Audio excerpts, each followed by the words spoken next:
hiki ambacho kimefanyika leo kinagusa sekta kwa haraka kama 3 hivi.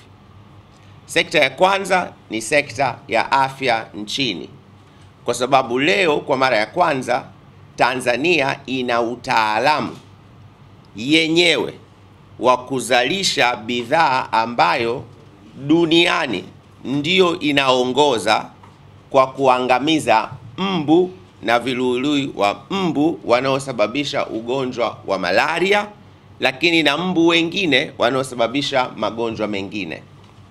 Hili limefanyika leo, liko sambamba na jitihada za serikali za kuhakikisha ya kwamba malaria inafutika kabisa kuanzia sasa mpaka mwaka 2030 au kabla kidogo.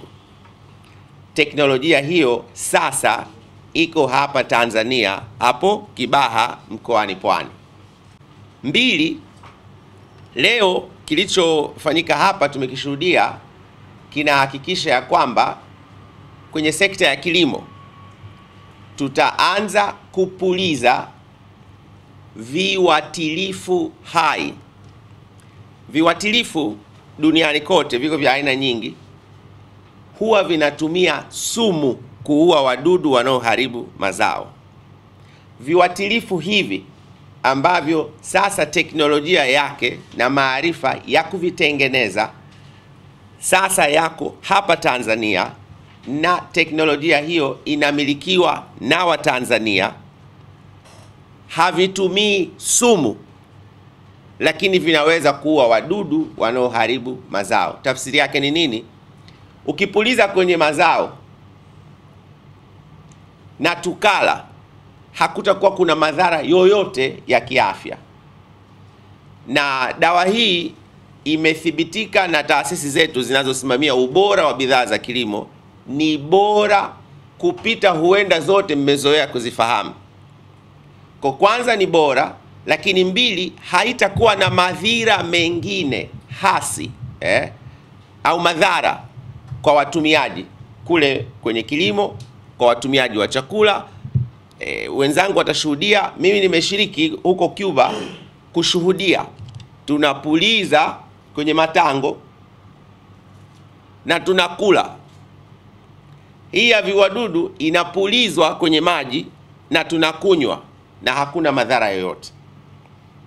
Na inaua ile ya viwadudu vya mbu zaidi ya 90%. Ndani ya masaa 72 viluilui wote wamekufa. Kwa hatuna sababu nyingine kwenye nchi yetu ya kuwa na balaa la malaria, kwa sababu sasa suluhu iko hapa Tanzania na kisheria kabisa. Hii ya viwadudu, hii ya viuatilifu hai, nimesema ubora wa kuangamiza wadudu wanaharibu mazao, lakini inaongeza lengo lingine kufikiwa la serikali la kuzuia magonjwa yasiyoambukiza. Wanasema Kiingereza non-communicable diseases, kama kansa, saratani. Kwa sababu ukipuliza viuatilifu vya sumu, ndio muda si mrefu unaanza kuona takwimu za magonjwa ya saratani yanaongezeka.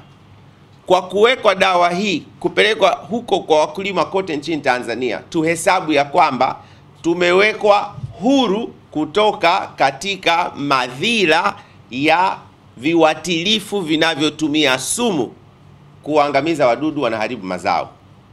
Hili ni jambo kubwa kabisa, litaongeza tija kwenye mazao na linatuhakikishia afya kwa watu wetu.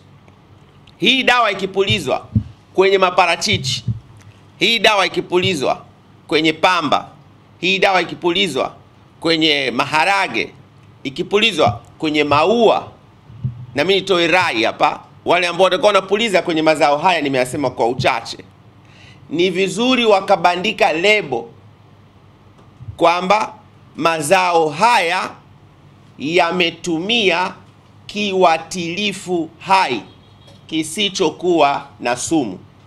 Kwa sababu ulimwenguni bidhaa ambazo zimetumia viuatilifu hai gharama yake huenda ni mara 2 zaidi ya bidhaa ambazo zimetumia viuatilifu vya sumu. Kwa ndugu zangu wa maua tunapeleka nje, ndugu zangu wa mazao ya kilimo tunapeleka nje, hii ni fursa nyingine ya kiuchumi ya kuongeza pato kwa mtu mmoja mmoja anayeshiriki na kwa nchi yetu. Kwa maana hiyo, ameeleza vizuri sana Daktari Shombe, Balozi Yordanis, lakini pia na ndugu yetu Ortiz kutoka Cuba. Kifuatacho ni mbolea hai. Kwa hiyo unajua kuna kiwatilifu kinauaga wadudu wanaharibu mazao. Mbolea inaongeza rutuba kwenye ardhi na kuongeza afya na uhai wa mazao yetu. Hiyo nayo teknolojia yake pamoja na maarifa yake iko rasmi hapa Tanzania, na ndio maana ndugu zetu wa Wizara ya Kilimo kupitia shirika letu la mbolea wako hapa ili kuhakikisha ya kwamba sasa tutaanza usambazaji wa viuatilifu hai, mbolea hai kote nchini Tanzania, ili vile vitu wa Tanzania wanakula vina usalama 100%.